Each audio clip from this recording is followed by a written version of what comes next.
ప్రపంచం మొత్తం ఒక సంక్షోభంలో ఉంది. గ్లోబల్ మార్కెట్లు కుప్పకూలుతున్నాయి. చమురు ధరలు ఆకాశాన్ని తాకుతున్నాయి. ప్రపంచం మొత్తం చూపులు ఇరాన్ వైపు ఉన్నాయి. అది 2026 సంవత్సరం. ఇరాన్ దేశాన్ని దశాబ్దాల పాటు ఏకఛత్రాధిపత్యంగా పాలించిన supreme leader Ayatollah Ali Khamenei నిష్క్రమణ వార్త ప్రపంచాన్ని కుదిపేసింది. అమెరికా తన వ్యూహాలకు పదును పెడుతుంది. చైనా తన ఆర్థిక పావులను కదుపుతుంది. రష్యా యుద్ధ నౌకలను సిద్ధం చేస్తుంది. కానీ సరిగ్గా ఇదే సమయంలో ప్రపంచ మీడియా కెమెరాలు ఇరాన్ నుండి మళ్ళీ భారత్ వైపు తిరిగాయి. అది కూడా ఢిల్లీకో ముంబైకో కాదు, ఉత్తరప్రదేశ్లోని బారాబంకీ జిల్లాలో ఉన్న కితూర్ అన్న చిన్న గ్రామం వైపు. ఓ వ్యక్తి ఇరాన్ గడ్డపై ఉండి అమెరికా లాంటి అగ్రరాజ్యాన్ని గడగడలాడించాడు అంటే ఆ పరాక్రమం వెనుక ఉన్న డిఎన్ఏ మన భారతదేశానిదే అని తెలిస్తే మీరు ఆశ్చర్యపోరా? ఈరోజు మన వీడియోలో చరిత్ర పొరల్లో దాగి ఉన్న ఒక అద్భుతమైన నిజాన్ని, ఇరాన్ సుప్రీం లీడర్ ఖమేనీకి మరియు ఉత్తరప్రదేశ్కు ఉన్న ఆ రక్త సంబంధాన్ని తెలుసుకుందాం. ఈ స్టోరీ వెనుక ఉన్నది ఒక వ్యక్తి కాదు, భారతదేశం యొక్క స్టార్ పవర్ ప్రపంచాన్ని ఎలా స్థాపించిందో చెప్పే సజీవ సాక్ష్యం. మొదట మనం 2026 నాటి పరిస్థితులను అర్థం చేసుకోవాలి. ఇరాన్ అణుశక్తిని సాధించే దిశగా అడుగులు వేస్తుంది. పశ్చిమ దేశాలు ఇరాన్పై ఆంక్షలు విధించిన ఖమేనీ నాయకత్వంలో ఆ దేశం లొంగలేదు. కానీ ఖమేనీ నిష్క్రమణ వార్త రాగానే ఇరాన్ ముక్కలైపోతుందని అమెరికా భావించింది. అయితే భారతదేశంలోని కింతూర్ గ్రామం పేరు తెరపైకి రాగానే మొత్తం రాజకీయ సమీకరణాలు మారిపోయాయి. బారాబంకీలో అక్కడ ఉన్న పాత హవేలీలు, ఇరుకైన వీధులు అకస్మాత్తుగా అంతర్జాతీయ హెడ్లైన్స్కి వచ్చాయి. పెంటగాన్ నుండి క్రెమిన్ల వరకు ప్రతి నిఘా సంస్థ ఆ గ్రామం గురించి ఆరా తీయడం మొదలుపెట్టింది. ఒకవైపు అణుశక్తి ఉన్న ఇరాన్, మరోవైపు యూపీలోని ఒక ప్రశాంతమైన గ్రామం. ఈ రెండింటి మధ్య ఉన్న అభేదమైన సంబంధం ఏమిటి? బారాబంక్ జిల్లాలోని కింతూర్ గ్రామం ఏదో సాధారణ గ్రామం కాదు. ఇది కొన్ని శతాబ్దాల పాటు ఆధ్యాత్మిక మరియు విద్యా కేంద్రంగా విరజిల్లింది. చరిత్ర పుటలను తరగిస్తే ఇక్కడి మట్టిలో పుట్టిన వారు ప్రపంచవ్యాప్తంగా ఇస్లామిక్ విద్వాంసులుగా గుర్తింపు పొందారు. ఖమేనీ పూర్వీకులు సరిగ్గా ఇదే గ్రామానికి చెందినవారు. ఖమేనీ ముత్తాతలు ఇదే గాలిలోని పీల్చారు, ఇదే మట్టిలో పెరిగారు. 18వ మరియు 19వ శతాబ్దాల మధ్య కాలంలో అవధ్ నేటి ఉత్తరప్రదేశ్ ప్రాంతానికి జ్ఞానానికి, స్వతంత్రానికి ప్రపంచం కేంద్రంగా ఉండేది. ఆ సమయంలో కింతూర్ గ్రామానికి చెందిన కొందరు గొప్ప విద్వాంసులు ఉన్న విద్య కోసం ఇరాక్లోని నజాఫ్ నగరానికి వెళ్లారు. అక్కడి నుండి వారు ఇరాన్లోని ఖమేనీ లేదా ఖమైన్ నగరంలో స్థిరపడ్డారు. అందుకే వారి పేరు చివర ఆ నగరాల పేర్లు వచ్చాయి. కానీ వారి మూలాలు మాత్రం బారాబంకీలోని ఉన్న ఖమేనీ కుటుంబంలో ముసావి అనే ఇంటి పేరు వాడుతుంటారు. ఈ ముసావి వంశం నేరుగా కింతూర్లోని సయ్యద్ కుటుంబాలకు చెందుతుంది. వందల ఏళ్ల క్రితం కింతూర్ నుండి ఇరాన్ వెళ్లిన వారు ఇక్కడ గొప్ప ఆధ్యాత్మిక నాయకులుగా ఎదిగారు. 2026లో ఈ నిజం బయటపడగానే ప్రపంచ దేశాలకు ఒక విషయం అర్థమైంది. భారతదేశం యొక్క సాంస్కృతిక ప్రభావం కేవలం ఆగ్నేయాసియా లేదా అమెరికాలోని సిలికాన్ వ్యాలీకే పరిమితం కాలేదు. ఇరాన్ వంటి కరుడుగట్టిన దేశాల అగ్రనాయకత్వంలో కూడా భారతీయ రక్తం ప్రవహిస్తుంది.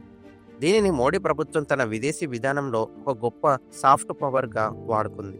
ఇరాన్లోని రాజకీయ అస్థిరత ఏర్పడకుండా శాంతిని నెలకొల్పడానికి చారిత్రక బంధం ఒక వంతెనలా పనిచేసింది. ఇక్కడ మనం మరో ఆశ్చర్యకరమైన నిజాన్ని తెలుసుకోవాలి. కేవలం ఖమేనీ మాత్రమే కాదు, ఇరాన్ ఇస్లామిక్ విప్లవ పితామహుడు అయతొల్లా రెహుల్లా ఖమేనీ తాతగారు కూడా ఉత్తరప్రదేశ్లోనే జన్మించారు. అయతొల్లా ఖమేనీ తాతగారైన సయ్యద్ అహ్మద్ ముసావి హిందీ బారాబంకీలోని కింతూర్ గ్రామంలో జన్మించారు. ఆయన పేరులోనే హిందీ అని ఉండటం గమనించదగ్గ విషయం. ఆయన 1830లో ఇరాన్ వెళ్ళి అక్కడ స్థిరపడ్డారు.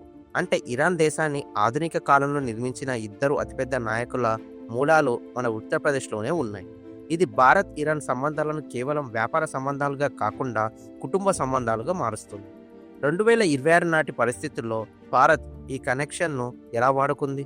ఇరాన్లోని చాబహార్ పోర్ట్ భారతదేశానికి వ్యూహాత్మకంగా చాలా ముఖ్యం. పాకిస్తాన్లో కాదని ఆఫ్ఘనిస్తాన్ మరియు మధ్య ఆసియా దేశాలకు చేరుకోవటానికి ఈ పోర్ట్ మనకి కీలకం. ఖమేనీకి ఉన్న ఈ భారతీయ మూలాల వల్ల ఇరాన్ ప్రజలు మరియు నాయకులు భారత్ను ఒక శత్రువులా లేదా కేవలం ఒక బిజినెస్ పార్ట్నర్గా చూడటం లేదు.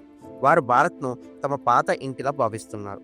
ఈ భావోద్వేగ బంధం వల్లే అమెరికా ఒత్తిడి చేసినా కూడా ఇరాన్ భారత్కు చమురు సరఫరా మరియు చాబహార్ పోర్ట్ ఒప్పందాలను రద్దు చేయలేదు. కింతూర్ గ్రామం నేడు భారత విదేశాంగ శాఖ ఒక అదృశ్య ఆయుధంలా మారింది. మరో ముఖ్యమైన విషయం ఏమిటంటే భారత్ నిర్మిస్తున్న ఐఎన్ఎస్టిసి ప్రాజెక్ట్. ఇది ముంబై నుండి రష్యా వరకు వెళ్లే అతిపెద్ద రవాణా మార్గం. ఇది ఇరాన్ గుండా వెళ్తుంది. చైనా యొక్క బెల్ట్ అండ్ రోడ్ ఇనిషియేటివ్ BRIకి ఇది భారత సమాధానం. 2026లో ఈ మార్గం పూర్తి స్థాయిలో అందుబాటులోకి వచ్చినప్పుడు భారతీయ వస్తువులు యూరప్కు చాలా వేగంగా చేరుతాయి. ఈ ప్రాజెక్ట్ విజయవంతం కావటానికి ఇరాన్ సహకారం ఎంతో అవసరం. కింతూర్ కనెక్షన్ ఈ ప్రాజెక్టులో వచ్చే చిన్న చిన్న రాజకీయ అడ్డంకులను తొలగించడానికి సహాయపడుతుంది. కింతూర్ గ్రామంలోని పెద్దలు నేటికి ఒక కథ చెబుతుంటారు. ఖమైనీ పూర్వీకులు ఈ గ్రామాన్ని విడిచి వెళ్ళేటప్పుడు కొన్ని పురాతన గ్రంథాలు మరియు వంశవృక్ష పత్రాలను ఇక్కడే వదిలి వెళ్లారంట. 2026లో డిజిటల్ నిఘు ఎంత పెరిగినా ఆ పాత కాగితాల కోసం నిఘా సంస్థలు వెతుకుతూనే ఉన్నాయి. ఆ పత్రాల్లో ఏముంది? అవి ఇరాన్ రాజకీయ భవిష్యత్తును ఏమైనా మార్చగలవా? బారాబంకీలోని ఆ పాత ఇళ్ల గోడల వెనుక మిడిల్ ఈస్ట్ రాజకీయాల తాళం చెవి దాగి ఉందా? ఇది గొప్ప థ్రిల్లర్ సినిమాను తలపిస్తుంది. ఇరాన్ కొత్త నాయకులు నేడు కింతూర్ గ్రామాన్ని ఒక పుణ్యక్షేత్రంలో చూస్తున్నారు. సెక్షన్ 8 సాఫ్ట్ పవర్ మరియు అమెరికా ఆందోళన. అమెరికా మరియు దాని మిత్ర దేశాలకు ఈ కనెక్షన్ అస్సలు నచ్చటం లేదు.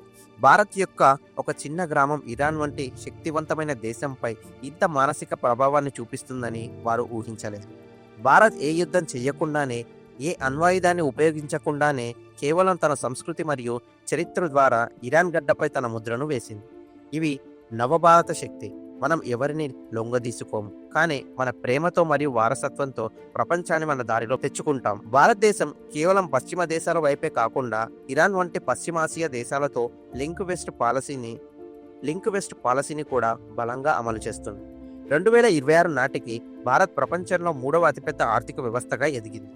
మన ఇంధన అవసరాలకు ఇరాన్ చాలా ముఖ్యం. కింతూర్ కనెక్షన్ ద్వారా భారత్ ఇరాన్కు కేవలం ఒక కస్టమర్గా మాత్రమే కాకుండా ఒక నమ్మకమైన రక్త సంబంధికుడుగా నిలిచింది. ఇది సౌదీ అరేబియా మరియు ఇరాన్ మధ్య ఉన్న ఉద్రిక్తతలను తగ్గించడంలో కూడా భారత్కు ఒక ప్రత్యేక స్థానాన్ని కల్పించింది. బారాబంకీలోని కింతూర్ గ్రామం నేడు ఒక ప్రపంచ చిహ్నంగా మారింది. ఇక్కడి మట్టిలోని ప్రతి క్షణం ఒక గొప్ప కథను చెబుతుంది. ఆ కథలో సస్పెన్స్ ఉంది, యాక్షన్ ఉంది, అన్నిటికీ మించి ప్రతి భారతీయుడు గర్వపడేలా చేసే ఒక చారిత్రక సత్యం ఉంది. కింతూర్ గ్రామం గురించి మాట్లాడేటప్పుడు మనం ఒక లోతైన ఆధ్యాత్మిక కోణాన్ని కూడా అర్థం చేసుకోవాలి.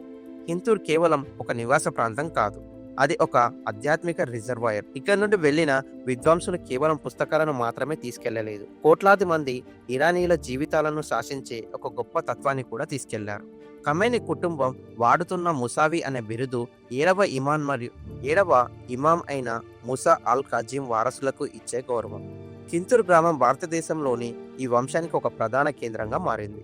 2026లో ఈ విషయంపై జరిగిన చర్చల వల్ల ఒక కొత్త పదం తెరపైకి వచ్చింది. అదే ప్లేట్ డిప్లొమసీ, అంటే ఒక రక్త సంబంధాల ద్వారా సాగించే దౌత్యం. ప్రపంచ అగ్రరాజ్యాలు తమ డాలర్తో లేదా క్షిపణులతో సాధించలేని కార్యాలను భారత్ తన రక్త సంబంధాల ద్వారా సాధిస్తుంది. ఇది ఏ సూపర్ పవర్ కూడా అనుసరించలేని ఒక అద్భుతమైన వ్యూహం. మీకు తెలుసా, ఇరాన్ దేశంలో హిందీ అనే పదాన్ని కేవలం ఒక దేశం పేరుగా చూడరు. అక్కడ హిందీ అనేది ఒక గౌరవప్రదమైన ఇంటి పేరుగా లేదా ఉన్నతమైన స్థానానికి చిహ్నంగా చూస్తారు. ఖమైనీ కుటుంబ చరిత్రలో ఈ హిందీ కనెక్షన్ ఒక మాయని ముద్రలా ఉంది. 2026 సంవత్సరంలో ప్రపంచ దేశాలన్నీ కొత్త ఇంధన మార్గాల కోసం వెతుకుతుంటే ఈ హిందీ బంధమే భారత్కు చమురు మరియు గ్యాస్ ఒప్పందాలలో ప్రాధాన్యతను కల్పిస్తుంది.